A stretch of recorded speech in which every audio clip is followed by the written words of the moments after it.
Bonjour à tous. Bonjour Guillaume. Bonjour Sébastien, comment tu vas? Ça va? Bon, est-ce qu'on est live au bon endroit?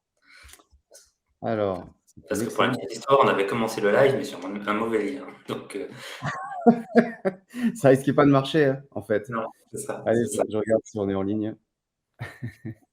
On va voir si on va avoir des commentaires. Alors, Bon, oui, on va apparemment, on voir. est sur le bon lien cette fois-ci. Alors, ça a l'air d'être bon. Est-ce que vous êtes là? Est-ce que vous êtes là? Est-ce que vous êtes en forme? Mais oui, tout le monde est là.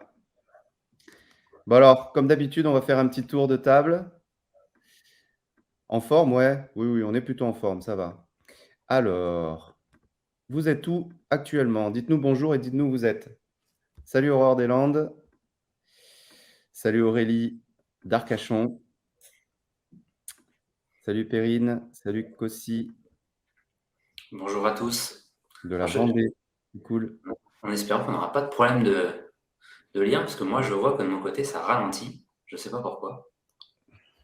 Ouais. Tunisie. Cool.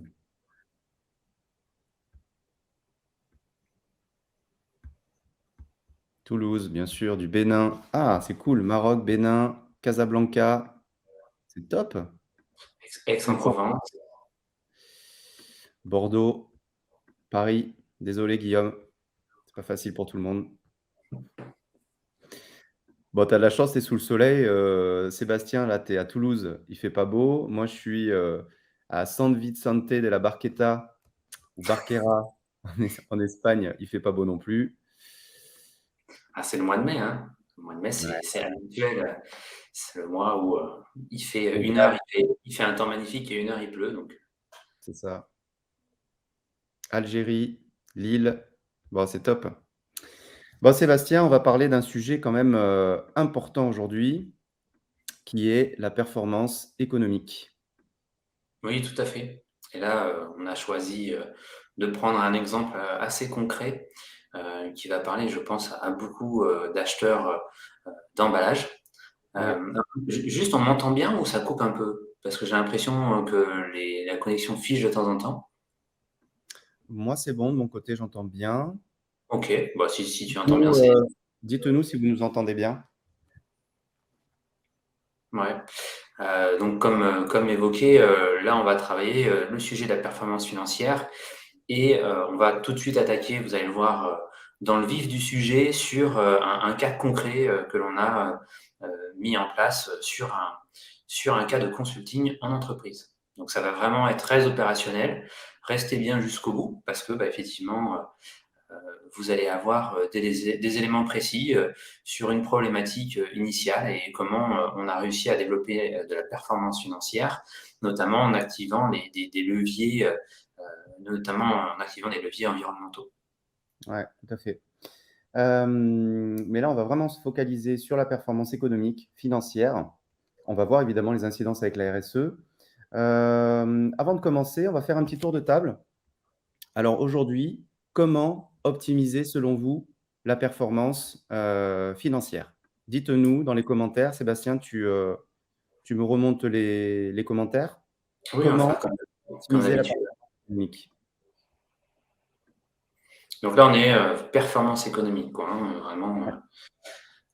Dites-nous. Allez, je démarre. Négocier. Je- Voilà, qu'il n'y en ait pas un qui me le lance hein, quand même, hein, s'il vous plaît. Allez, dites-nous. Comment on optimise la performance économique? Comment on peut faire? On a toujours un petit décalage dans les commentaires. C'est normal. À moins que personne challenger le besoin. Pas mal. C'est En d'ailleurs, ouais. ouais, challenger le besoin. Ensuite, En innovant. en innovant. Ouais, tout à fait. L'innovation. Oui. Alors, comparer, je ne sais pas si on peut mettre comparer et appel d'offres. Appel d'offres, même chose. Ouais, globalement, c'est la même chose, hein, comparer appel d'offres. On a bien les achats responsables, hein, en travaillant le sujet des achats responsables. OK. On a le double sourcing, évidemment. En fait, déjà avoir au moins 2 sources et pas juste être en monosource. Ouais, intéressant. J'aurais aimé, comme on est très sur la performance économique, n'hésitez pas à préciser, hein, Bisource, en quoi ça va améliorer la performance économique. Ça va le faire, mais c'est assez intéressant d'avoir la vision. Qu'est-ce qu'on Donc a d'autre? ensuite, on a bien cerné le besoin. On va dire, on peut parler de, d'établir le besoin et même peut-être de challenger le besoin. Ouais, c'est la même chose. Le meilleur achat, c'est l'achat qu'on ne fait pas, évidemment, là, Ah, économiquement. donc là, c'est évitement de coûts. Ouais, évitement de coûts, besoin. OK. Ensuite, Améliorer l'encours fournisseur. oh, pas mal. Il y a un S Voilà. en cours, Sébastien? On a la massification ensuite. Bon, je mets un S du coup. On va dire que s'il y a plusieurs fournisseurs, il veut pas le correcteur là. Ah, voilà. Quoi d'autre, Sébastien? La massification. Bien sûr. Quoi d'autre? Massifier nos besoins. Tout ce qui va être plan de progrès et amélioration continue. Hmm. Là, ça y est, on a un commentaire de Marie qui nous parle de penser en TCO. Ah, Et je ouais. sais que Guillaume va rebondir sur la TVO.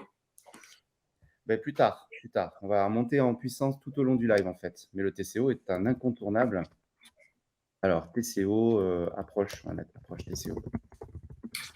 OK. Ensuite, on va voir la veille sur le marché.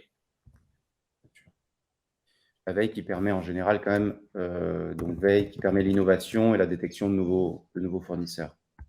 Ouais, là, on a développé de nouveaux produits attractifs. Bon, là, c'est l'innovation que l'on a vu avant. Ouais. Analyser les dépenses.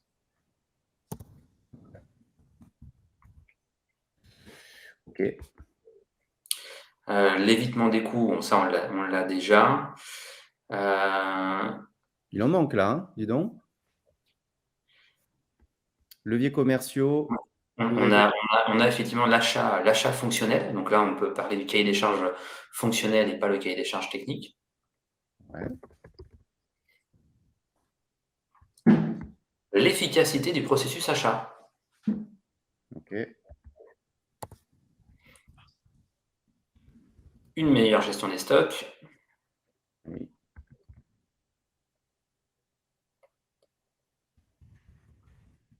Voilà, donc après on a Théo dans le thème de l'approche TCO, la détection de coûts cachés. Voilà, que l'on n'aurait pas effectivement forcément identifié. Donc Fait, là. on a eu aussi la RSE, hein, évidemment. Je Oui. l'ai pas relevé. OK. On a eu Mailing qui nous a parlé de la RSE. Améliorer le taux de couverture achat. Donc ça, c'est important, effectivement, la part des achats dans l'entreprise qui sont gérés par le service achat, justement. Ouais. Ils ne sont pas des achats sauvages. Ça, c'est bien un acheteur qui a trouvé ce nom-là. On a Geoffroy qui nous parle de cost model. Ah. Geoffroy, tu peux nous détailler un petit peu ce que tu as en tête? Intéressant ça. Cost model, c'est un terme qu'on voit très rarement. Ensuite, on a le marketing achat. Ah, ça c'est beau ça. Tout à fait. On a Laurent qui nous parle, Laurent Sauvage qui nous parle de développer les relations à long terme avec les fournisseurs. On peut parler de. Parce que là, j'ai remarqué, on a. Il faut que j'aille remettre de la batterie. On a. Techniquement, aujourd'hui, c'est compliqué. Là, moi, un coup, on me voit plus, un coup, on me voit en fonction du soleil qui passe. Alors, excuse-moi, on en était où, Sébastien? On était sur le développement à long terme de la relation fournisseur. Donc, contrat pluriannuel. Hein. On va commencer C'est à ça. rentrer un peu dans des leviers concrets. C'est le terme qui est reporté, remonté par Geoffroy juste juste derrière. Donc Geoffroy nous précise d'ailleurs son cost model, donc c'est la carte des coûts. Ah, carte des coûts. Très intéressant ça. Donc le besoin, la révision du besoin, bien exprimer le besoin, c'est revenu quand même dans beaucoup de commentaires, hein. Si on pourrait mettre le besoin en un peu plus gros que le reste, là, parmi tous les commentaires qu'on a eu, on en a eu pas mal sur le besoin. Parfait. Ok, ok, ok. Et on a évidemment mettre en place une stratégie Ah, claire d'achat. stratégie claire d'achat. Alors, je rebondirai là-dessus. Prioriser, hein. C'est sans doute c'est un élément dont on ne va pas parler aujourd'hui, mais si tu travailles sur les 80% qui font 20% de ton impact, de ton portefeuille, tu ne vas jamais générer des gros résultats. Il vaut mieux travailler sur les 20% qui font 80% de ton impact sur ton portefeuille. C'est là où tu vas générer plus de résultats. Donc, tu auras beau être le meilleur sur des catégories qui ont un faible impact dans ton portefeuille, tu ne généreras jamais des gros résultats. Donc, c'est extrêmement important de prioriser en amont. Ok. Alors, ce que je te propose, Sébastien, je vais aller chercher un chargeur. Et puis, en attendant, tu vas nous parler des 3 axes de la performance économique. Déjà, est-ce que certains d'entre vous les connaissent?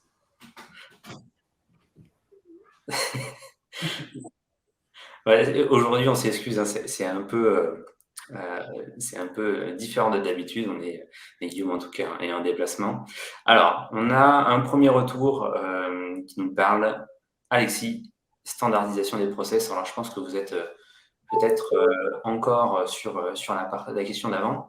Là, on parle vraiment des 3 axes de la performance économique. Donc là, on a le mean management. Hmm. Bon, je suis de retour, tu vois, j'ai pas été très long quand même. Non, J'ai de ça la va. chance, j'ai trouvé une prise. Parce que à tous les coups, il n'y avait pas une prise aux environs de où je suis positionné, j'aurais dû me déplacer. Oui, il y en a qui disent encore où ils sont. Là, il y en a qui Ouais, sont à c'est Paris. ça. On a un mélange de réponses dans la question. Alors, je reprends. Les 3 axes de la performance économique, retenez-les bien. Baisse des coûts, bien sûr, c'est le grand classique et c'est souvent à ça qu'on résume la fonction achat. Mais les 2 axes supplémentaires vont être la hausse des marges par la hausse de la valeur ajoutée, c'est-à-dire de positionner l'achat, en fait, d'aller générer plus de valeur ajoutée pour pouvoir mieux le valoriser, le vendre plus cher et donc faire plus de marge. Et on a bien sûr développé les ventes en étant plus en phase avec les attentes des clients et des consommateurs. C'est là où on va retrouver l'innovation, le développement davantage compétitif, etc. Et donc, on a 3 axes, baisse des coûts, hausse des marges et développement des ventes. Alors, on a eu un seul commentaire d'ailleurs sur la partie mise en valeur du travail de l'achat, hausse des ventes, Ouais. qui était justement communication interne, marketing achat, Mhm. qui peut aussi retomber justement sur des leviers intéressants d'amélioration des moyens de vente, parce que l'acheteur, lui, va travailler effectivement ses gammes achats, va potentiellement les améliorer, va potentiellement améliorer la réponse aux attentes du client. Et effectivement, il faut communiquer par rapport à ça. Donc, on a le marketing en interne, mais on a le marketing achat en externe. Ouais, tout à fait. On va partir maintenant dans du concret, comme on fait à chaque fois. Donc, on vous a choisi un vrai cas qu'on a déployé pour vous montrer les différents niveaux de performance économique générés en fonction des niveaux de maturité, finalement, de l'acheteur et du service achat. Ça va vous permettre de comprendre comment générer un maximum de performance économique, ce qui est le sujet du jour. Ce qu'on va faire, on va vous présenter 3 cas, d'accord, en fonction du niveau de maturité. Donc, un cas d'acheteur qui est de niveau 2 de maturité, un cas d'acheteur qui est de niveau 3 de maturité et un cas d'acheteur qui est de niveau 4 de maturité. Et à chaque fois, on va voir les incidences sur la performance économique. Vous allez voir qu'au fur et à mesure où on va monter en maturité, on va générer beaucoup plus de performance économique. On prend une seule et unique mission. En fait, on prend une seule et unique mission, mais on contextualise justement ce à quoi on aboutit en fonction de notre niveau de maturité. Ouais, tout à fait. Alors, le fil rouge qu'on va utiliser, c'est la famille carton chez un industriel dans le vin. Le carton que vous voyez ici est un carton dans lequel on va mettre des bouteilles de vin. D'accord. Ici, initialement, ils en mettaient 4 à 6, ça dépendait des modèles. On a un budget de 500 000 € par an. On a une croissance d'environ 10% par an. il y a 25 références de cartons différents. On a un seul fournisseur qui est un distributeur, d'accord, de cartons. Et en gros, ce qui s'est passé, c'est que l'année d'avant, il y avait une négociation avec le fournisseur, le cartonnier, qui nous avait annoncé une hausse et il y a eu une négociation autour de cette hausse qui avait abouti à plus 2%. Dans le cas numéro 1, on va être sur un acheteur de niveau 2 de maturité. Donc l'acheteur de niveau 2 de maturité, hein, sur la pyramide, si on reprend ici, on va être sur un niveau service approvisionnement, négociation fournisseur et planification des besoins. Eh bien, Alors, ce que va faire, ouais. ça peut être intéressant d'ailleurs que toutes les personnes qui suivent ce webinaire essayent de se positionner un petit peu sur quel est mon niveau de maturité que je pense connaître. Je vais voir le cas qui est ici et ça va vous permettre de comprendre si vous êtes effectivement sur un niveau 2, sur un niveau 3, sur un niveau 4. Peut-être qu'on peut réapprofondir ce qu'est justement le niveau 2, 3 et 4 pour que les personnes puissent se mettre en parallèle et se dire, OK, je dois être à ce niveau-là et je vais voir si dans le cas d'application, je suis vraiment là-dessus. On peut faire ça. Et ce qu'on peut faire, Sébastien, si tu veux, je peux aller chercher le lien du questionnaire pour que les personnes puissent faire le questionnaire à la fin du live pour savoir de quel niveau de maturité ils sont a priori. Il y a un Tout à fait. questionnaire de 10 à 15 minutes qui permet de se positionner. On a déjà plus de 3000 réponses sur ce questionnaire, c'est hyper intéressant. Pour vous donner un ordre d'idée, on est à peu près à 80% des acheteurs qui sont entre un niveau 2 et 3 de maturité. C'est énorme. On va Voilà. faire ça. Ça va permettre aux personnes de pouvoir effectivement mesurer leur niveau de maturité sur notre pyramide, notre pyramide Ouais. achat. On le répète, c'est nous qui avons créé ça, c'est notre méthode et notre vision. Donc après, on peut avoir des niveaux de maturité différents en fonction des personnes qui vont remplir le questionnaire. Nous, on vous guide et on vous donne notre avis par rapport à ça via ce questionnaire. Et l'idée, c'est qu'en suivant le live, vous allez bien décortiquer le cas niveau 2, le cas niveau 3, le cas niveau 4. Ça va vous aider effectivement à mettre en perspective les éléments au travers du questionnaire que vous pourrez faire à la fin. C'est absolument gratuit d'ailleurs. Donc vous Oui, tout pourrez à le fait, faire. ouais. Pensez du coup à indiquer dans les commentaires votre niveau de maturité que vous estimez aujourd'hui. Et à la fin du live, pour ceux qui enverront un mail à hello@swad.fr, on vous enverra le questionnaire à remplir et on fera un petit post sur les réseaux sociaux pour identifier les différents niveaux de maturité des participants du live. Ça peut être sympa. On avance. Donc, cas de figure numéro 1, on est sur un acheteur de niveau 2 de maturité. Donc, typiquement, on n'est même pas on l'appelle acheteur, mais c'est même pas un acheteur, puisque en réalité, c'est quelqu'un qui va recevoir ses fournisseurs typiquement en fin d'année, même si en ce moment, on va les rencontrer tous les 3 mois parce qu'il y a des grosses hausses des matières premières, notamment du papier. Et donc, le fournisseur arrive, on a pris des hausses de matières premières, on a pris 25% sur la pâte à papier, il faut que je vous mette 12% de hausse. Et là, on rentre dans une négociation avec le fournisseur. On va en sortir avec, il nous a annoncé 12, on va ressortir avec 3 ou 4 et on va avoir l'impression d'avoir réussi notre négociation. Ça, c'est le niveau typique d'un niveau 2 de maturité. Donc là, le seul levier qu'on va activer, c'est la négociation, sans se baser sur des éléments concrets. On peut quand même bien préparer sa négociation, mais globalement, on n'a pas beaucoup de leviers à mettre en avant vis-à-vis du fournisseur. Là, les résultats, en général, c'est plus 3 à 10% par an de hausse du budget. Et c'est surtout, on maintient un risque et une dépendance fournisseur, puisqu'on était en monosource, rappelez-vous, et on ne va pas avoir de bisource, on ne va pas avoir de second fournisseur. Et donc, on va être en dépendance avec nos fournisseurs, en risque constant supply chain. On va prendre des hausses chaque année, finalement. Peut-être que tous les 3 à 5 ans, on va avoir un fournisseur qui va arriver, un cartonnier qui va nous dire moi, je vous fais les cartons moins chers, et puis on va changer de fournisseur. Ça arrive de temps en temps. Mais typiquement, c'est ça le niveau 2 de maturité. Donc, on va avoir un niveau de performance économique qui est mauvais. Voilà, très clairement. Bien souvent, les acheteurs de niveau 2, enfin, en tout cas dans les achats de niveau 2, d'ailleurs, on a une question par rapport à ça. Est-ce qu'on parle de maturité d'un acheteur ou d'un service? Mais bien souvent, quand on parle que l'acheteur n'est pas acheteur, c'est qu'il n'a pas cette fonction-là. Là, typiquement, on est dans le responsable de production ou le responsable de logistique qui, effectivement, reçoit ses transporteurs, ses fournisseurs, ses marchands d'emballage une fois par an, en fait. Et c'est pas une fonction en tant que telle dans l'entreprise. Oui. Tout à fait. En fait, on est ce que l'on fait. Donc, à un moment donné, l'action des acheteurs au sein d'un service achat va définir le niveau de maturité d'un service achat. Voilà. Ce qui est sûr, c'est que ça commence par l'acheteur, en tout cas par les personnes qui font partie du service achat, qui doivent avoir les compétences pour pouvoir mettre en œuvre un niveau de maturité qui va se matérialiser derrière sur la pyramide. La pyramide est plutôt quand même sur, le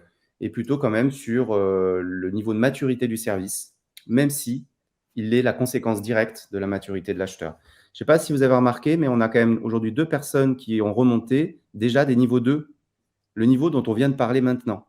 Quel niveau? On n'est même pas encore dans la fonction achat au sens, on va dire, propre du terme. On va maintenant passer au cas de figure de niveau 3, où là, on va rentrer, ça y est, dans la fonction achat.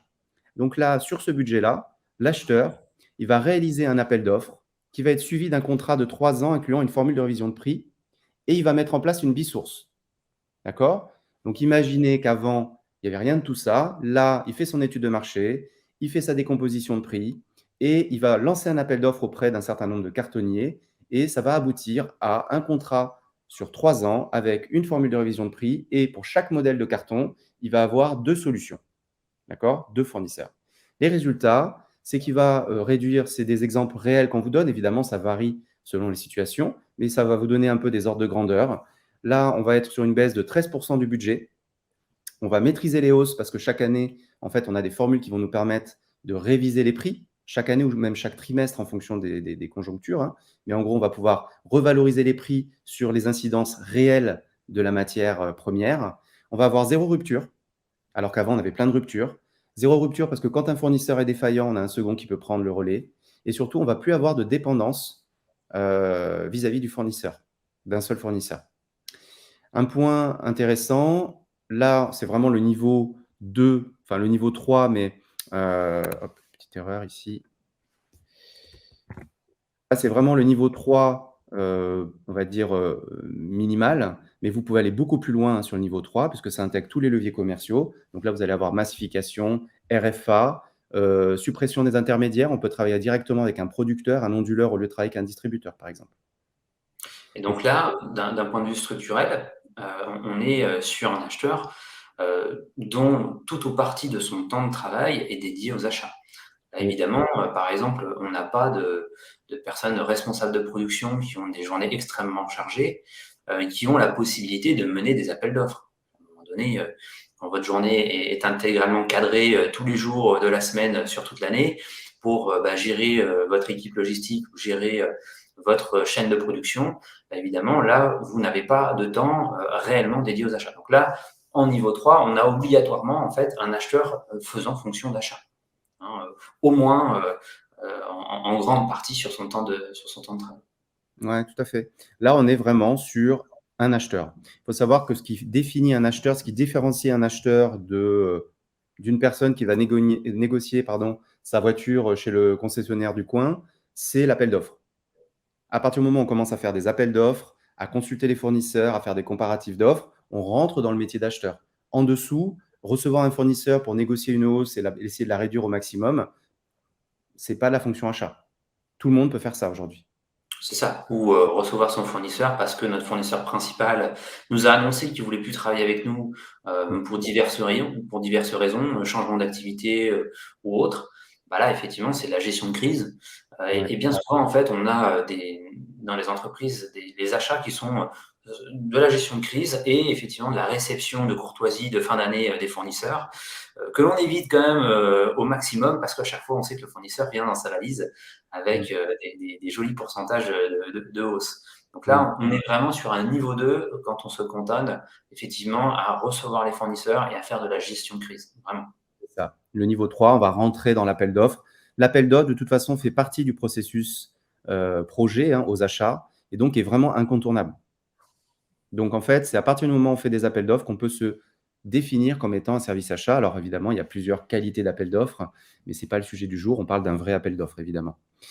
Qui se retrouve un peu plus dans ce niveau-là de maturité? Dites-nous, et puis de toute façon, vous ferez le questionnaire à la fin de ce live pour vous positionner de manière plus précise. Là, on va rentrer, c'est intéressant, dans le niveau 4. On va rentrer dans le niveau 4 et c'est là où on va retrouver, curieusement, la majeure partie des éléments qui ont été donnés par tout le monde au début du live. Le niveau 4 de maturité, donc en fait, l'acheteur, il active tous les leviers commerciaux qu'on vient de voir juste avant, mais il ajoute des leviers techniques TCO, voire TVO, RSE, client et utilisateur. Et on va vous donner, dans les slides à suivre, un certain nombre d'exemples de leviers qui vont être activés à un niveau 4 de maturité et qui vont justement avoir des incidences très fortes sur la performance économique. On a des réponses sur les niveau 3 de maturité, Sébastien? Alors, on a pour l'instant une seule réponse qui est de Ludivine, qui nous dit, Ludivine Clément, qui nous dit niveau 3. Ça y est, il y a Diana qui nous dit niveau 3 pour ma part. Nathalie, niveau 3, en tout cas. D'accord, voir si on va aller un petit peu au-dessus. OK, très intéressant. On va remonter, continuez à nous répondre, on reviendra dessus juste après. Là, on va rentrer dans le niveau 4. Le premier niveau, le premier élargissement, je dirais, au niveau 4, c'est l'approche TCO, Total Cost of Ownership. Entendez par là couvrir tous les impacts sur la supply chain pour essayer d'identifier les leviers que vous allez pouvoir activer pour aller générer de la performance économique. Et donc, dans le cas du carton, on est chez un fabricant de vin, donc on va avoir la partie fabrication et expédition des cartons chez le cartonnier, réception et stockage chez le fabricant de vin, le conditionnement où on va mettre les bouteilles dans les cartons, toujours chez cet industriel, la partie expédition et bien sûr la fin de vie avec le recyclage chez le client. D'accord? Eh bien, on va utiliser donc les différents éléments de supply. On va vous présenter des leviers qui ont été activés, qui sont des leviers réels qu'on a mis en place pour vous montrer à quel point on peut générer beaucoup plus de performance économique sur un niveau 4 en intégrant cette vision TCO. Je ne Sébastien? sais pas Ouais. si tout le monde a compris cette histoire de levier et la différenciation entre leviers commerciaux, dont on a évoqué l'utilisation en niveau 3, et en niveau 4, où là, on vient intégrer des leviers techniques en plus des commerciaux. Alors, le terme répond en fait un peu à la question, mais ce qu'il faut bien comprendre, c'est que sur le niveau 4, là, on va rentrer dans le détail technique, en fait, effectivement, des achats qui sont réalisés. Donc là, on va rentrer dans la technique du carton pour effectivement pouvoir établir la vision globale des coûts, donc notamment au travers du TCO, et essayer de trouver sur cette vision globale des coûts, là, on peut agir au niveau achat. Ouais. Donc là, on va se concentrer du coup, on va pas trop parler des leviers commerciaux. Alors évidemment, en niveau 4, on a l'ensemble des leviers commerciaux qu'on a évoqués précédemment. Ça se cumule en fait. Pour passer au niveau 4, il faut avoir les leviers de niveau 2 et le levier de niveau 3. Et c'est pas on change tout du jour au lendemain, on a les éléments qui se cumulent. Et là, on va rentrer dans le détail technique où on a fait un bilan TCO et on va voir comment on peut approfondir des points assez précis dans notre achat. Oui, tout à fait. Perrine a posé une question intéressante. Si l'entreprise est attachée à son fournisseur habituel qui date, comment les amener à accepter le processus de l'appel d'offres? En fait, il faut savoir que dans certaines, notamment dans des PME et certains groupes, les fournisseurs principaux sont, en gros, le président de l'entreprise va être très copain avec les présidents des fournisseurs principaux. C'est un grand classique. Donc là, c'est un petit peu délicat. Ce qu'il faut faire, c'est en général, c'est mettre en avant les potentiels résultats pour l'entreprise. En fait, de dire au patron, vous savez, c'est super, c'est un très bon fournisseur, il nous sert depuis très longtemps, on a une relation de confiance, etc. Mais effectivement, aujourd'hui, on n'optimise pas du tout ce budget qui représente tant dans notre chiffre d'affaires. Alors, c'est super que vous ayez une très bonne relation avec ce fournisseur-là, mais peut-être qu'on pourrait garder ce fournisseur, mais le faire rentrer dans un processus un peu plus optimal qui pourrait nous permettre de générer une amélioration de la performance économique. Voilà, typiquement. Ça, c'est de militer auprès de sa direction. Parce Ouais. que comme le dit Guillaume, très souvent, quand on a un fournisseur qui est bloqué, il est un petit peu le fournisseur incontournable de la direction. Et qu'est-ce que l'on peut faire si la direction ne veut pas, de toute façon, du tout remettre en question ce fournisseur-là? Bien Ouais. souvent, ils mangent ensemble au restaurant, bien souvent, ils sont amis dans la vie de tous les jours, et c'est effectivement indéboulonnable. Ouais. Souvent, ce qui va changer les choses, c'est une situation de crise liée à une évolution de coûts, liée à des pénuries matières ou liée à des personnes, des nouveaux fournisseurs innovants qui arrivent sur le marché. C'est souvent ce qui fait bouger les choses, mais c'est sûr, quand on a un fournisseur qui est ultra implanté et qui aujourd'hui a des ramifications personnel avec les différentes personnes de l'entreprise, ça sera long à mettre en œuvre. Il ne faut pas s'opposer complètement à la direction, parce qu'à un moment donné, de toute façon, vous allez rentrer en conflit, ce n'est pas le but. Mais il faut y aller petit à petit. Et justement, la veille innovation sur le marché peut changer, parce qu'un fournisseur qui est Royal au bar n'a aucune raison de faire le moindre effort pour effectivement venir chercher à apporter de l'innovation, venir à chercher à optimiser ses coûts. Il n'a pas besoin de faire ça. Donc, à un moment donné, il va se retrouver en décalage. Voilà. Ouais. Souvent, c'est ce qui arrive. Hein. Il y a un gros décalage qui est fait entre le marché et notre fournisseur. Et résultat, d'office, quand le décalage est trop grand, eh bien, en fait, ça motive même les personnes qui sont très implantées en entreprise à accepter la remise en question du fournisseur. Sébastien, à ce titre, tu te rappelles d'un projet qu'on a mené en 2016 sur des pneumatiques chez un grand transporteur routier où, en fait, on a récupéré les informations quand on a lancé le projet. Les contrats étaient encore en francs, n'avaient jamais été renégociés. Effectivement, le patron très copain avec le distributeur de pneumatiques, c'était même pas un manufacturier. À l'issue du projet, sur les prix d'achat, on parle même pas des leviers de baisse de consommation, etc. On parle vraiment là de prix d'achat sur un appel d'offres des leviers commerciaux. C'était 47% de différence de tête. Oui, c'est ça. Et là, on Donc, en est gros, ouais. sur une analyse niveau 3 et on peut avoir des résultats exceptionnels. Alors peut-être que pour ceux qui nous suivent, vous avez souvent vu le projet pneumatique. Moi, j'ai vécu un projet en entretien d'embauche qui était un peu différent. Un projet que j'ai fait sur la table devant le patron. C'est une société de fabrication de panneaux signalétiques, pile poil dans la période où justement tous les panneaux devaient passer de 90 km/h à 80. Donc vous doutez bien qu'il avait énormément de commandes. Et il y a plein de Chinois qui sont arrivés sur le marché pour justement dire nous, on a des panneaux pas chers. Et en fait, ce patron d'entreprise m'avait posé la question à quoi un acheteur peut me servir. Alors, c'était assez drôle. Et du coup, je lui avais proposé de faire un rapide bilan de ses principaux achats. Je lui ai dit écoutez, expliquez-moi vos principaux achats. Et son principal achat, c'était effectivement un marchand d'aluminium, d'acier pour justement construire ces panneaux. Et très rapidement, je lui ai posé la question est-ce que vous avez activé un levier d'appel d'offres? Il m'a dit oh, bah non, c'est un copain à moi. On travaille avec eux, l'entreprise travaille avec eux depuis 15 ans. On n'a jamais remis en question ce fournisseur-là. Et là, je le regarde, et j'ai rien dit. Et de lui-même, le patron m'a dit ah bon, effectivement, je pense qu'une petite négociation, je gagnerais 250 000 euros. Et là, je l'ai regardé et je lui ai dit mais excusez-moi, mais 250 000 euros, c'est pas déjà au-delà du résultat net de l'entreprise? Et il m'a regardé, il me fait oui, bon, peut-être. En fait, on se rend compte que des fois, même au niveau 3, on a des cas avec ces fournisseurs qui ont moi je les appelle Royal au bar, qui Ouais, sont c'est très pas importants. Et à la fin de l'entretien, je lui ai dit faites attention. Parce que non seulement vous avez un problème de coût, donc du coup, de, de compétitivité par rapport à vos concurrents, qui est vraiment importante. C'est un local, ok, mais typiquement, si vous avez une grève ou un feu qui se déclare dans cette entreprise, vous faites quoi? Alors c'est sûr, il m'a dit qu'ils sont trop gros. Eh bien, figurez-vous que sur le journal La Dépêche, parce que là je parle de gens locaux, ne serait-ce qu'un mois après, il y avait une grève générale dans l'usine fournisseur numéro 1 de cette entreprise de panneaux, où les salariés demandaient des meilleures conditions et avaient complètement arrêté de travailler.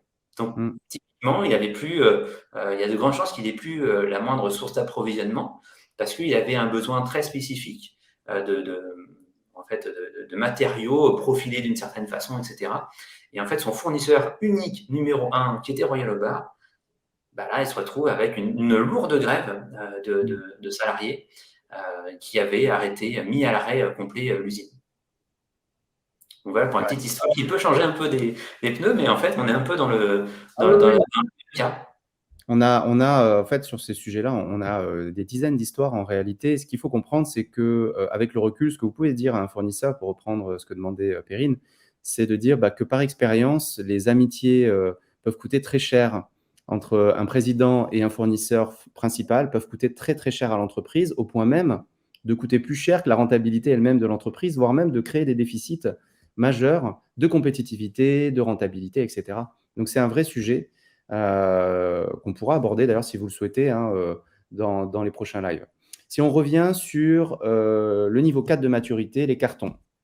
Voilà un exemple d'optimisation au niveau de la fabrication des cartons chez l'onduleur, hein, donc là, on est chez le fabricant, tout simplement, s'est rendu compte qu'en optimisant la dimension des cartons de manière très légère, parce qu'en fait, les cartons étaient définis par des bureaux d'études, etc., sans réfléchir aux impacts sur la fabrication, le train onduleur, hein, donc on ne rentre pas dans le détail de la fabrication d'un carton, mais en gros, les cartons sont fabriqués les uns à côté des autres et elles sont ensuite découpées pour nous être livrés. Et en fait, en optimisant légèrement les dimensions, on est passé de 400, là c'est un exemple, hein, de 433 mm de largeur à 407. Ça ne changeait rien du tout. Finalement, le carton pouvait être collé, etc. Donc ça donnait la même chose en a priori, mais il y avait moins de marge sur les rabats, etc. Eh ben, on a pu passer de 5 cartons sur le train onduleur, d'accord, à 6. Et c'est comme ça, en fait, qu'on a gagné 20%, d'accord, de produits fabriqués à utilisation de matières identiques chez le fournisseur. L'incidence de ça, d'accord, évidemment, il y a eu moins de pertes, etc. Mais l'incidence de ça, c'est qu'en fait, on a baissé notre prix de revient carton de 20% et on a baissé notre budget carton de 20%. Ça, c'est un projet, si tu te souviens, Sébastien, qu'on a fait avec le groupe Rossmann, avec Softpo, notamment à l'époque. Vincent Chabert, je ne sais pas si tu es par là, mais on a travaillé pendant des années avec eux sur des optimisations carton. Et ce qui est intéressant, c'est que là, on va réduire le poids matière, on va optimiser les coûts, et donc on va avoir un effet baisse des coûts direct, très important, et on va avoir une baisse aussi d'impact CO2 mesurable, puisqu'en réalité, chaque carton va être beaucoup plus léger, on va réduire les pertes, etc. Donc là, vous avez un élément super intéressant au niveau de la fabrication et de l'expédition des cartons. Est-ce que certains d'entre vous ont déjà vécu ce genre de situation, activé ce genre de levier?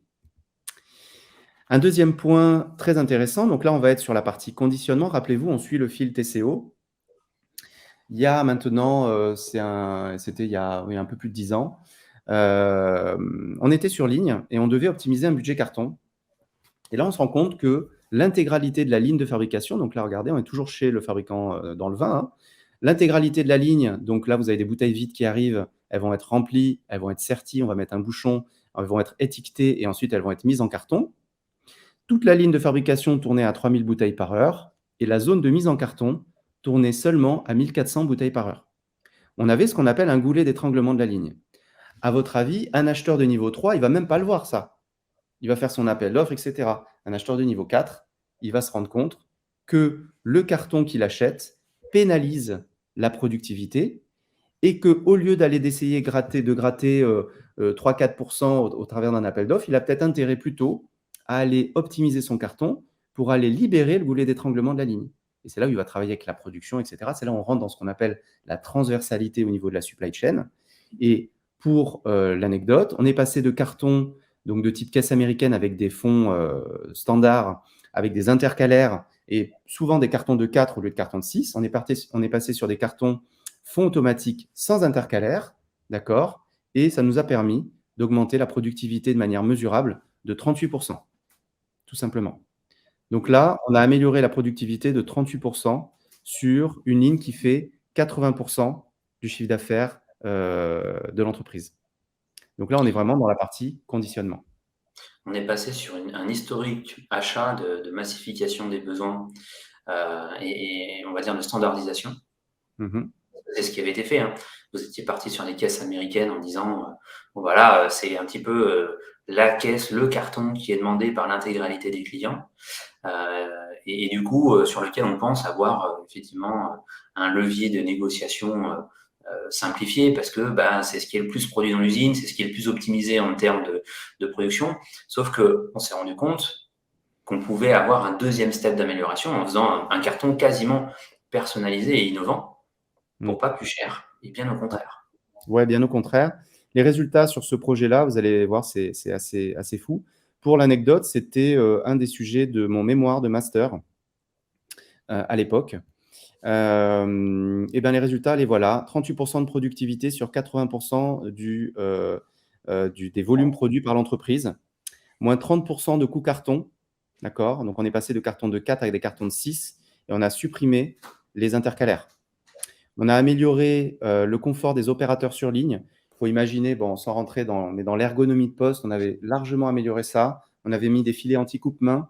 Donc vraiment, les opérateurs avaient un confort de fabrication beaucoup plus important. On a éco-conçu les cartons, puisqu'en fait, en passant de cartons de 4 à des cartons de 6, on a largement amélioré l'impact CO2 carton par bouteille. Et c'est comme ça qu'on a généré énormément de résultats.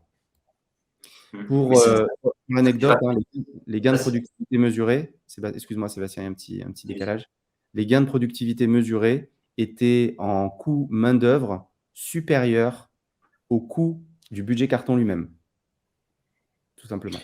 Ça s'est fait en combien d'années, cette évolution de déjà, on travaille la massification et puis finalement on se dit, bon tiens, on va peut-être faire encore un peu plus et on met en place un tel projet. En combien d'années ça a été, Ce, ça a car- évolué?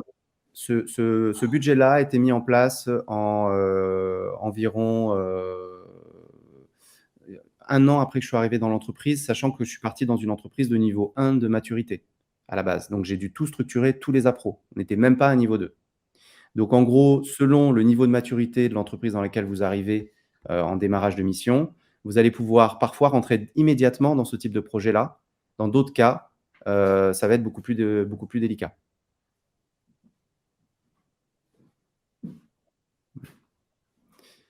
Sébastien, tu as des commentaires? C'est bon? Non, non, c'est bon, c'était pour montrer effectivement. Alors, peut-être la standardisation et le choix des caisses américaines avait été fait avant que tu arrives ou au moment où tu es arrivé en entreprise? Les choix initiaux avaient été faits avant mon arrivée dans l'entreprise. Ce qu'il faut savoir, c'est que bon, là, j'ai choisi des exemples de leviers pour mettre en évidence la montée en TCO et l'élargissement. Vous allez voir, on va aller de plus en plus vers de la technicité finalement pour aller générer plus de résultats. Mais il faut savoir qu'il y a eu de la standardisation. Il y a eu plein d'autres leviers qui ont été activés dans le cadre de ces cartons-là. Notamment, on est passé de de 25 références, on est passé à 12 références de cartons, puisqu'en fait, on imprimait les marques pour lesquelles on produisait sur les cartons. Et en fait, on est arrivé à créer un carton avec une mono-impression qui fonctionnait pour toutes les marques, ce qui nous a permis de limiter le nombre de cartons achetés. Ça, c'est un levier standardisation, typiquement. On va passer à un autre exemple de levier. Donc là, comment structurer une approche TCO aux achats? On va aller sur la matière. Donc là, sur la partie réception et stockage, qui est la partie 2 de l'approche supply chain, et sur la partie expédition, lors de l'étude de marché, on s'est rendu compte chez un cartonnier qu'il y avait une innovation toute simple. Historiquement, on utilisait une cannelure B avec une couverture intérieure 120 grammes par mètre carré, une couverture extérieure 120 grammes par mètre carré et une cannelure de 127 grammes par mètre carré. Donc ça, c'est le carton. Quand vous prenez un carton dans vos mains, regardez bien, ça ressemble à ça. Vous avez un papier extérieur, un papier intérieur et au milieu, vous avez cette cannelure. Je pense que ça parle à tout le monde. Tout simplement, avec les mêmes papiers, donc les mêmes grammages, 120 grammes par mètre carré, intérieur, extérieur et cannelure, le cartonnier avait développé une innovation, d'accord, qui permettait de réduire la largeur de la matière. Le carton, à qualité identique, était plus fin. Les conséquences de ça, c'est qu'on réduisait de 25% l'épaisseur du carton tout en gardant les mêmes compositions. D'accord? Et donc, naturellement, en faisant ça, il y a eu des incidences hyper importantes sur différents éléments et notamment la palettisation des produits à la fin. Et donc, en faisant ça, on est passé de palettes de 29 cartons par couche à des palettes de 31 cartons par couche. On a gagné 7% de palettisation en moyenne. Il faut imaginer à l'échelle de millions de cartons produits par an, ça a eu des incidences extrêmement importantes sur les coûts également. Et donc là, vous voyez, en travaillant sur la technicité de l'épaisseur des matières, on en est arrivé à réduire de 7%, à améliorer de 7% le nombre de cartons qui étaient mis sur des palettes. D'accord? Et donc, naturellement, les résultats, 7% de coûts de transport en moins. Il faut savoir que, notamment sur les pays européens, on était facturé à la palette et pas au poids. Donc, en fait, en mettant 7% de cartons en plus sur nos palettes, on a réduit nos coûts de transport de 7%. On parle de plusieurs dizaines de milliers d'euros par an d'économiser. On a amélioré notre volume stocké, c'est-à-dire qu'on a pu stocker 7% de volume en plus par emplacement. On a consommé moins de palettes. On a fait des gains de productivité assez importants, parce qu'en fait, en sortie de ligne, quand on palettisait les produits, en fait, on faisait moins de palettes, 7% de moins. Et quand c'est sur l'année, ça représente des gains de productivité très importants. Et voilà comment on a pu générer des résultats vraiment Et intéressants sur ce sujet-là. on a optimisé aussi le transport en amont. Parce que là, on parle de cette société, le groupe Rossmann, où en fait les cartons sont produits en France. Donc c'est un tout petit village gaulois où il y a 2 énormes industriels du carton situés entre Limoges et Angoulême. Où là, évidemment, quand on réduit de 25% l'épaisseur du carton, vous vous doutez bien que cette société, enfin, ce fabricant de carton, a du coup la possibilité d'améliorer grandement, effectivement, la palettisation de ses propres produits. Donc, au lieu de vous livrer, je sais pas, 1000 cartons, là, en fait, on va nous livrer 1250 cartons. Donc, c'est énorme, le gain de transport pour cette société et aussi le gain de place, parce que pour avoir audité, donc Guillaume les connaissait depuis longtemps, moi j'aurais fait un audit effectivement de performance achat. C'est des industries absolument incroyables où ils ont 2 journées de stock, parce qu'en fait ils ont des stocks qui prêtent des places phénoménales, et ils ont à peu près 25 camions complets qui partent par jour de leur dépôt. Ouais. À voir, c'est assez impressionnant. Donc aujourd'hui, optimiser de 25% d'épaisseur des cartons, c'est d'autant, on va dire, améliorer les palettisations. Et en fait, cette optimisation de 25%, ils l'ont appliquée à tous leurs clients. Et Mm. c'est venu effectivement complètement challenger leur compétitivité,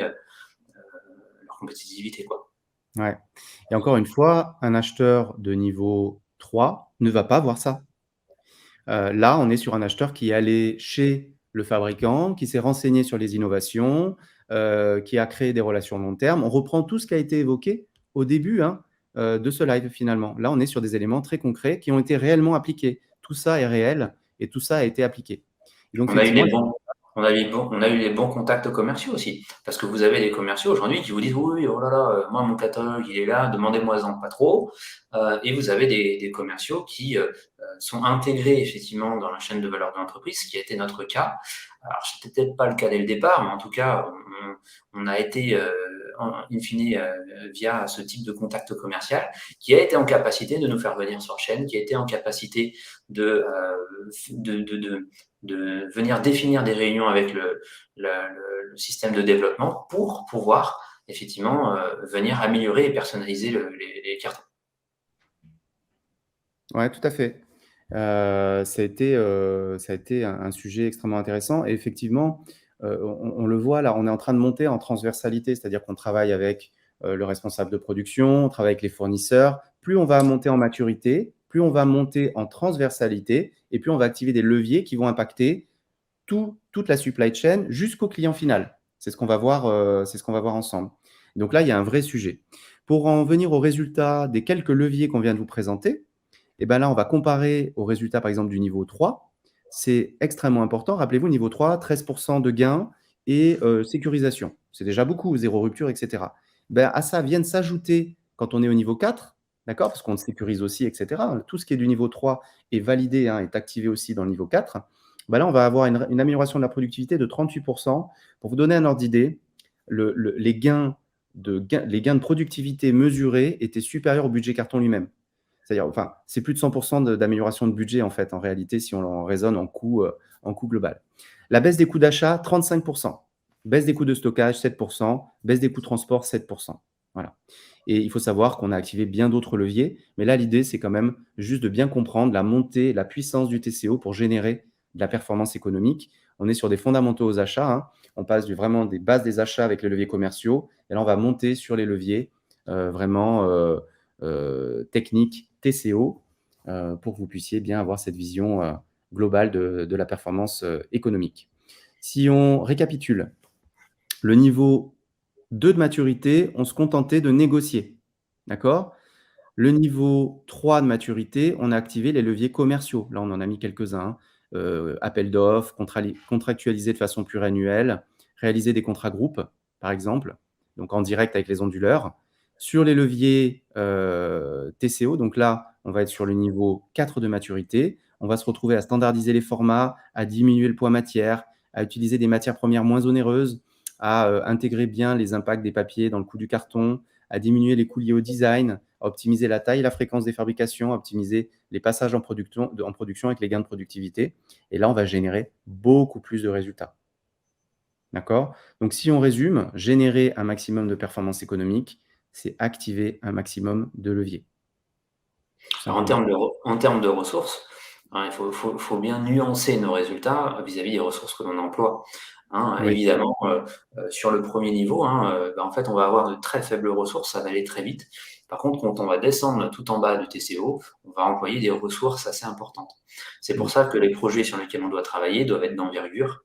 Parce que si on est sur le dernier projet de la catégorie C de votre portefeuille, donc la catégorie la moins importante, la moins impactante financièrement dans votre portefeuille, eh bien en fait, vous allez avoir un coût de moyens humains et de ressources plus important que les gains apportés par votre projet. Donc il faut tout à fait. toujours effectivement nuancer nos actions pour que la direction comprenne bien effectivement, ok, on a été jusque-là, mais on a employé ce type de ressources. Ça peut vous permettre d'ailleurs à long terme de dire, rendez-vous compte, on a 50 projets d'envergure, on voit les résultats quand on travaille sur les projets d'envergure, il faut structurer notre équipe et embaucher des acheteurs. Parce que là, pour le coup, on est sur un investissement qui va complètement être rentable pour l'entreprise ou le chef d'entreprise si c'est son entreprise perso, où il va se dire, OK, je vais investir dans des moyens humains, dans des ressources d'acheteurs, Mmh, mais ils vont être en capacité de passer plus de temps et de descendre sur du levier négociation aux leviers commerciaux et aux leviers techniques pour aller me chercher des résultats d'envergure. Et normalement, ils sont censés effectivement rapporter à l'entreprise 3 fois au mmh, minimum ce qu'il coûte. Donc c'est un vrai, on est au niveau achat, un vrai investissement pour les entreprises. On n'est pas du tout un service support. Et on doit effectivement, au travers de nos actions et au travers de l'équilibre entre notre coût et les gains que l'on va aller chercher aux achats, arriver à avoir une balance largement en faveur des gains vis-à-vis du coût que l'on représente pour l'entreprise. tout à fait, ouais, tout à fait. J'ai vu une question, tout à l'heure: comment rendre performant le service achat au sein d'une entreprise n'ayant jamais de process achat structuré? Alors là, en gros, ça dépend du niveau de maturité initial du service déjà. S'il y a pas de process achat structuré, tu es probablement sur un niveau 1, voire un niveau 2 de maturité. Et en fait, il faut savoir qu'il y a 2 axes de montée en maturité. Là, on vous montre les projets, mais en gros, il y a tout l'axe organisationnel. On va structurer les équipes, les faire monter en compétences, structurer les process, le data management, la connexion au management de la RSE. Là, aujourd'hui, on est sur un live quand même orienté performance économique. Mais je t'invite, Dieu veille, à regarder les autres lives qu'on a fait précédemment, qui vont te donner énormément d'informations sur ces sujets-là. Et on n'a pas parlé du niveau 1, mais le niveau 1, c'est d'avoir un processus approvisionnement qui tourne. Donc avoir des personnes dédiées à ça, parce que aux achats, si on passe notre journée à passer les commandes, vous vous doutez bien que tous les projets d'envergure où on va rentrer dans le détail, dans l'appel d'offres, levier commercial, levier technique, on ne le Mmh, fera pas, c'est pas possible. On ira nulle part. Donc c'est effectivement important déjà de maîtriser les appros. Comme Guillaume a dit, pour commencer, on n'était même pas au niveau 1, enfin, ils étaient au niveau 1, entre guillemets, ils faisaient de l'appro, pas forcément bien structurée, pas forcément bien faite. Et mmh, justement, il y a de grandes chances que Guillaume ait été embauché par le directeur de cette entreprise en disant, bah, attendez, on a des ruptures, on a des problèmes effectivement constants dans les appros, est-ce que vous pouvez m'aider et me structurer ça? Et derrière, une fois que ça a été fait, mais vraiment une fois que ça a été fait, Guillaume a pu se concentrer sur la mise en place des leviers commerciaux et techniques dans un deuxième temps. Au permets, niveau des... Sébastien, je me permets, le niveau 1 de maturité, c'est justement, il y a même pas encore de service appro. C'est encore en dessous. C'est niveau 2 Oui, où il y a les appros. Non, mais c'est pour, plus, c'est plus pour les participants. Effectivement, c'est un vrai sujet, c'est un véritable sujet. On va avancer un petit peu, Sébastien, parce qu'on est comme d'habitude, très en retard. On va élargir un petit peu. Donc là, vous voyez, on est monté en vision TCO, on a intégré toute la supply chain. Bah, maintenant, on va rentrer dans une vision TVO, hein. Il faut savoir qu'aujourd'hui, l'intégration de la RSE aux achats, les attentes des clients et des consommateurs ont évolué. Et donc aujourd'hui, aux achats, on intègre beaucoup plus de choses. Et notamment, on va aller plus loin que la supply chain, plus loin que le TCO. On va aller sur le TVO, Total Value of Ownership, sous-entendu. Parfois, on va être capable de proposer à une organisation un produit qui va avoir plus de valeur ajoutée, qui va se différencier par la RSE, par l'innovation, pour mieux répondre aux attentes des clients et des consommateurs, pour aller chercher les 2 axes de la performance économique qu'on a vus, qui sont la hausse de la valeur ajoutée pour aller vendre plus cher un produit et faire plus de marge, ou le développement des ventes en ayant un produit qui permet de se différencier, de créer des avantages compétitifs, etc. Dans la présentation, on vous a mis ici un exemple de matrice. Donc là, on est vraiment dans de la gestion de projet pure. Dans les camions, parce que c'est intéressant, parce que le projet camion, il permet de regrouper les aspects économiques, sociaux et environnementaux. On voit ici, vous retrouvez ici les leviers commerciaux qui ont été activés.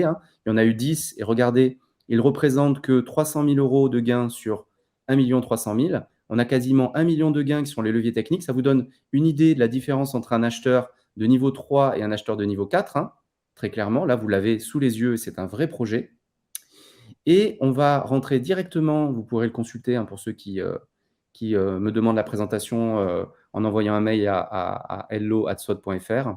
On va rentrer dans les leviers RSE client-utilisateur et en fait, en activant un ensemble de leviers qui vont permettre de baisser la consommation des véhicules, on va pouvoir aller chercher des labels RSE, on va pouvoir communiquer sur une baisse de l'impact RSE, etc., qui va permettre de mieux transformer dans les appels d'offres. Donc, par exemple, quand Intermarché nous a envoyé des appels d'offres intégrant quel est votre travail sur les énergies renouvelables, la baisse de votre impact CO2, etc., on a mis en avant tous les leviers qui ont été activés pour baisser la consommation.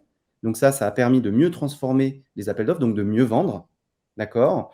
Tout cet aspect RSE a permis aussi de nous différencier, d'avoir un produit à plus forte valeur ajoutée que nos concurrents, donc potentiellement de justifier d'un prix plus élevé lors de nos transports. Au niveau de l'impact social, on a par exemple mis en place des politiques d'éco-conduite qui ont permis de baisser l'accidentologie de 80% tout en réduisant la consommation.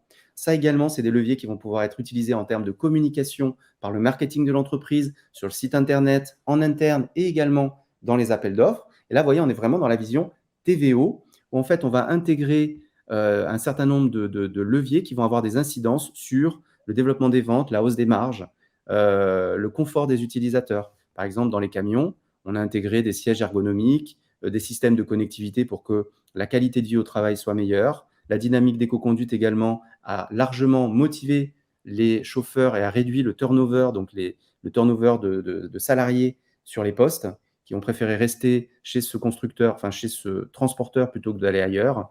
On a amélioré la qualité de service, 80% de défaillance de véhicules en moins sur la première année de mise en œuvre, c'est énorme. Donc, on a largement amélioré notre qualité de service, notre taux de service qui est suivi par les clients. Et bien sûr, on a amélioré la hausse de la valeur ajoutée. Je viens d'en parler. Donc, la vision TCO va plus loin que TVO, va plus loin que le TCO. On va aller chercher vraiment à mieux répondre aux attentes des clients, des utilisateurs, à utiliser la RSE, à nous différencier, à innover, etc. D'ailleurs, encore une fois, là aujourd'hui, on parle de performance financière. On se rend compte à quel point tous les leviers qui sont rattachables à des améliorations environnementales et sociales vont nous permettre effectivement de faire de la performance économique. Et in fine, la performance économique, c'est aussi un achat qui permet de développer les ventes de l'entreprise. En fait, Exactement. c'est vrai qu'on ne fait jamais un raccourci qui est au final très simple à faire, qui est de dire à un moment donné, travailler sur les leviers RSE aux achats est indispensable parce que les clients, quand typiquement Intermarché pose cette question-là, qu'est-ce que vous faites? Bien évidemment, si les achats n'ont pas intégré et n'ont pas travaillé leurs résultats d'action, appel d'offres, en dissociant bien la partie financière, la partie environnementale, la partie sociale, bien en fait, ils n'ont rien à fournir au marketing et rien à fournir effectivement aux clients qui font des demandes bien précises. Alors, résultat, on se retrouve avec des démarches où, tiens, on a un client qui nous dit, qu'est-ce que vous faites? Parce que maintenant, c'est la question dans tous les cahiers des charges. Qu'est-ce que vous faites pour l'environnement? Bon, les achats, ils n'ont jamais trop pensé à décomposer effectivement leurs résultats de tous leurs travaux sur ces axes financiers, environnemental et social. Résultat, c'est le marketing qui répond et souvent sur des actions greenwashing où on se dit, tiens, je vais appeler le mec de la maintenance, il va m'expliquer comment il a changé les ampoules par des ampoules à LED. On va dire qu'on a fait ça, alors qu'en final, on a un vivier de ressources marketing pour venir répondre à l'ensemble des demandes des clients qui sont justement des éléments qui sont travaillés au niveau des achats. Mais si les achats disent oui, bon, la RSE, c'est ce qu'on entend parler à tue-tête de partout, en fait, il ne faut pas le voir comme ça. La RSE, c'est quand on travaille bien les résultats de nos actions aux achats, c'est une capacité à répondre à toutes les demandes des clients et de manière très sérieuse et pas juste à dire oui, on passe la question au responsable RSE, mais qui lui essaie de travailler des actions à la marge parce que il n'a rien en main en fait. Donc lui, c'est ça, on est EcoVadis, machin, ou on est juste label engagé, machin. Et en fait, c'est intéressant, c'est des choses qui peuvent valoriser ces labels, etc. C'est souvent la réponse qu'on a dans les appels d'offres, c'est oui, bah, on est EcoVadis Platinum, on est engagé RSE AFNOR, on a été audité SMETA. Et en fait, la réflexion qu'on vous apporte là dans la vision de TVO, c'est que vous allez devenir vraiment des acteurs de votre démarche. Vous allez générer des résultats mesurables qui vont avoir des incidences économiques très fortes. Donc, vous allez être à la fois plus compétitif, mais vous allez faire de la vraie RSE qui va alimenter justement ces différentes solutions EcoVadis, etc. Et donc là, vous allez gagner en fait sur tous les plans. Et ce qui est intéressant, pour reprendre ce que tu disais Sébastien, c'est tout simplement que là, les leviers techniques TVO, c'est optimiser la puissance des camions, faire de l'éco-conduite pour réduire les consommations, passer à des énergies alternatives, mettre en place des options aérodynamiques de baisse de conso, etc. La baisse de consommation va baisser parce que la consommation, c'est 70% du coût d'un véhicule sur sa durée de vie. On est dans le TCO. Si on arrive à la réduire de 20%, d'accord, ça va nous permettre de générer des gains très importants. Et cette baisse de consommation, c'est aussi le plus gros impact CO2 de l'entreprise. Et en fait, on se rend compte qu'en baissant les coûts, ce qui nous permet le plus de baisser les coûts, c'est-à-dire de baisser la conso parce que c'est le plus gros coût dans l'incidence TCO, est aussi celui qui nous permet de baisser l'impact CO2 et de générer des impacts RSE. Et là, on est dans une vraie démarche structurelle à long terme. Mais on voit bien qu'il n'y aurait rien de pire là que de parler RSE et de se concentrer sur des actions RSE et de délaisser complètement le métier achat tel qu'il a toujours existé. Le métier Ouais. achat tel qu'il a toujours existé, c'est de travailler effectivement sur les différents leviers commerciaux et techniques. Et aujourd'hui, nous, ce qu'on propose au travers de notre accompagnement, c'est d'expliquer, OK, comment on va bien dissocier nos résultats, nos axes d'amélioration pour bien communiquer dessus. Mm. Mais on ne change pas le métier achat. Et en fait, on a l'impression, alors je ne sais pas si vous êtes peut-être nombreux à penser comme moi, mais on a l'impression aujourd'hui qu'on essaye de nous sortir du métier achat. Donc les gens qui font que de la RSE essaient de nous sortir les acheteurs du métier achat en disant mais ne faites que de la gestion organisationnelle parce que c'est la RSE, c'est la RSE, c'est la RSE. En fait, on a quand même un métier qui est de l'optimisation économique des budgets de l'entreprise. Donc ne Oui, sortons pas et ne passons pas nos journées à essayer de trouver des actions annexes, alors qu'on a nos actions devant nous, en fait. oui, oui, oui. Arrêtons de tuer les moustiques et asséchons le marais. Quand on sait que les achats aujourd'hui dans des entreprises, c'est entre 40 et 80% du chiffre d'affaires des entreprises et entre 40 et 80% de l'impact RSE, encore une fois, ce n'est pas un hasard. Si on est en première ligne pour aider les entreprises à répondre aux enjeux de demain et si on est en première ligne pour accompagner les organisations vers un modèle plus performant et durable. Là, vient de vous montrer des exemples de progression d'un niveau bas de maturité. On arrive de plus en plus vers la RSE, vers le TVO, et donc à générer beaucoup plus de valeur ajoutée de manière transversale. C'est un véritable sujet, c'est une véritable opportunité aujourd'hui pour les acheteurs. D'ailleurs, ceux qui ne le feront pas vont avoir du mal à trouver du boulot dans les années à venir. Ça, c'est clair. Ah ben, ils seront en décalage. Ils Oui. seront en décalage et ils seront en décalage à deux niveaux parce que du coup, ils vont essayer de rattraper leur retard sur justement toute cette bulle RSE que l'on voit aujourd'hui gonfler et ils vont se dire, OK, bah, faut que je saute dans ma bulle et résultat, bah, ils vont arriver face à des chefs d'entreprise qui vont dire, mais attendez, mais c'est quoi votre métier? Je comprends plus. J'ai déjà Ouais. un responsable qualité RSE, j'ai pas besoin d'un acheteur en fait. Mm. Faut pas oublier notre métier. Mm. Et c'est très important pour l'avenir et c'est très important aujourd'hui de vous former justement à cette vision. En fait, je ne sais pas si on a beaucoup de concurrents dans notre vision aujourd'hui qui est de vraiment de faire matcher performance économique, sociale et environnementale. Mais quoi qu'il en soit, je vous invite vraiment à vous former et à partir dans une réflexion personnelle justement sur ces trois axes-là, c'est super important. Parce que si vous créez un déséquilibre en ne vous concentrant que sur l'environnement ou que sur Mm. le social, eh bien, vous allez avoir un déséquilibre structurel qui va faire que l'entreprise ne comprendra plus du tout le rôle des achats dans l'entreprise. La direction ne va plus du tout comprendre les sujets sur lesquels vous travaillez, pourquoi vous travaillez sur ces sujets-là. Donc, il faut Ouais. bien, effectivement, toujours être sur ces trois axes et effectivement, travaillez, formez-vous là-dessus. Et donc nous, on sera content d'accompagner ceux qui viendront nous rejoindre, et qui viendront apprendre justement, comment devenir triple performant sur la base d'éléments méthodologiques clairs, précis, qui s'enchaînent, et que vous pourrez, garder, tout au long de votre carrière. Mais vraiment, voilà, travailler, le sujet achat, ce fameux, sujet achat qui nous a fait tous envie d'accrocher les achats, travailler de manière transversale et générer un maximum de résultats. C'est ce qu'on voit. Ouais. Pour terminer, les processus donc pour générer un maximum de résultats, enfin le processus, pardon, pour générer un maximum de résultats, vous le connaissez très bien, c'est l'entonnoir gestion de projet. Tout ce qu'on vient de vous montrer, vous suivez l'entonnoir gestion de projet, vous arrivez au maximum de génération de résultats. Vous pouvez, si vous êtes sur un niveau 3 de maturité, uniquement activer les leviers commerciaux. Il faut savoir que certains sujets achats, certaines familles d'achats n'ont pas vraiment de technicité possible. Toutes les familles d'achat ne se valent pas en termes de vision TCO, d'impact sur toute la supply chain. Hein. Si vous travaillez sur si vous travaillez sur, je cherche une famille à faible impact, l'intérim, par exemple, famille intérim ou prestation intellectuelle, vous allez avoir peu de leviers techniques activables, beaucoup moins que si vous travaillez sur des cartons, les bouteilles, etc., les transports. Donc, gardez-le en tête. Le processus s'applique de toute façon pour tout, d'accord? Vous l'avez sous les yeux. Sébastien, tu parlais de notre vision et du fait qu'il n'y ait pas d'autres acteurs qui proposent ça. Vous avez déjà une vision, vous pouvez déjà l'utiliser. Derrière, je dirais, notre solution de formation, il y a surtout des solutions tout court pour vous aider à entrer dans ce modèle plus performant et durable. Et donc là, ceux qui auront la présentation, vous allez pouvoir suivre ce process et commencer déjà à intégrer ces notions-là dans votre quotidien. Je précise qu'il y aura donc une vidéo avec la présentation pour vous présenter plus en détail l'entonnoir gestion de projet. Donc, vous avez 5 étapes. Et le live sera en replay, parce qu'on a des questions par rapport à ça. Vous aurez, alors pour avoir la présentation, il faudra envoyer le mail à Hello SWOT, c'est la dernière slide de la présentation, et vous avez de toute façon le live en replay pour ceux qui sont inscrits sur LinkedIn à notre page, et après, alors, généralement c'est sous 2 semaines, on le met sur YouTube. Oui, tout à fait. On a un peu de retard là, mais ça y est, on a notre nouvelle graphiste qui est arrivée et qui va nouvelle monteuse vidéo qui va tout mettre en place.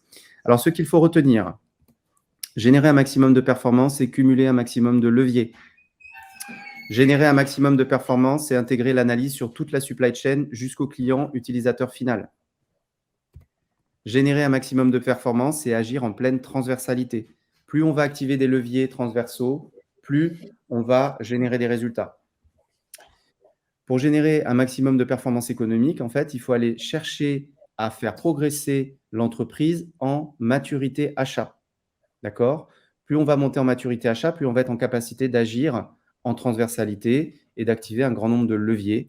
Et donc, c'est là où vous montez en expertise, vous montez en compétences et naturellement, vous allez générer beaucoup plus de résultats. Vous avez vu la différence entre un niveau 2 et un niveau 4. Ce n'est plus du tout la même organisation.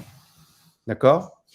Pour ceux qui souhaitent recevoir la présentation, donc vous envoyez un mail à hello@swot.fr. Dans la présentation, vous allez avoir accès effectivement à l'e-book pour ceux qui ne l'ont pas. Donc, c'est un livre qui fait une 50aine de pages dans lequel vous allez retrouver beaucoup d'éléments de la méthodologie pour vous aider à avancer. Et pour ceux qui souhaiteraient se former, tout simplement, vous allez avoir accès au catalogue et vous rentrez en contact avec nos équipes pour qu'on discute de votre projet, tout simplement. On a terminé, on est quasiment dans les temps, hein, 11h10, c'est pas mal. Est-ce que ça vous a intéressé? N'hésitez pas à poser vos questions dans les commentaires, on y répondra après le live tranquillement ou par mail. N'hésitez pas à nous dire aussi votre niveau de maturité. Alors, on a vu le niveau 2, 3 et 4. Le niveau 2, on est à cheval entre approvisionnement et en place et service approvisionnement, pour préciser ce que je disais tout à l'heure. On a eu pas mal de réponses, mais pas beaucoup. Alors, je ne sais pas s'il y a un peu de timidité à justement préciser en son nom propre quel est le niveau de maturité achat de son entreprise. Vous pourriez, nous dire dans quel type d'entreprise, avec quel niveau de maturité vous aimeriez bien travailler. Ça pourrait être intéressant parce que effectivement, j'imagine que ça peut être un peu poser des problèmes de confidentialité, de se dire mince, si je dis que ma entreprise est niveau 2, on va me regarder mon nom sur LinkedIn pour savoir dans quelle entreprise je travaille. Dites-nous le type d'entreprise, le type de maturité d'entreprise dans laquelle vous voudriez effectivement travailler sur potentiellement un futur challenge achat. Et en attendant, on va peut-être revenir sur les 2-3 réponses qu'on a eues.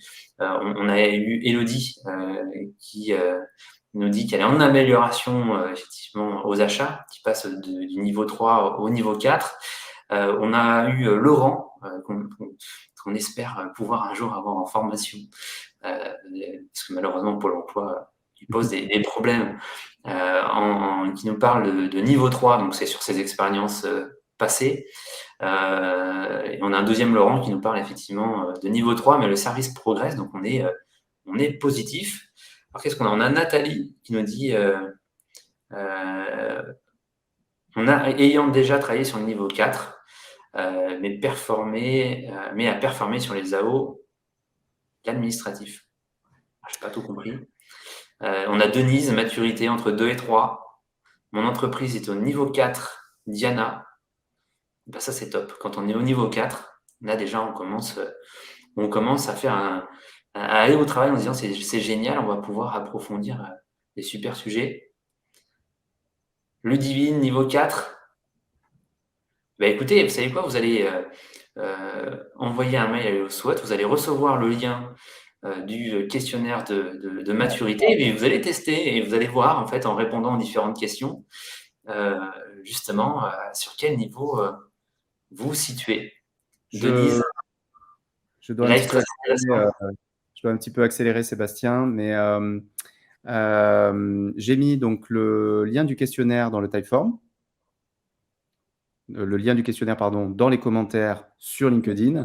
Et Ok. pour ceux qui enverront la demande par mail, vous allez recevoir la présentation, plus le lien également. Et on fera un petit post pour justement remonter les niveaux de maturité moyens des différentes personnes. Ça va être assez intéressant de ce live, tout simplement. Ouais, on fera le bilan du questionnaire complété par les personnes qui ont participé au live. Généralement, on a un minimum de 400 personnes qui visionnent du direct au replay le live. Donc, je pense qu'on va avoir un panel intéressant. Alors, ça sera complètement anonyme. Donc, si vous voulez le compléter, c'est vraiment pour vous. Ouais, ouais, tout à fait. Là, je vois qu'on commence à m'envoyer des mails en me donnant les niveaux de maturité déjà. Ok. Bon, c'est top. Merci Sébastien pour cet énième live ensemble. Merci à tous pour votre participation. C'est vraiment top de se retrouver tous les 15 jours et pour échanger. Prochain live, c'est d'ici une quinzaine de jours également. On vous enverra tout ça par mail. Et puis, bah, tout simplement, très belle journée à tous. Merci à tous. Merci Guillaume. Et à bientôt. À bientôt. Ciao tout le monde. Merci à tous. Merci, bonne journée.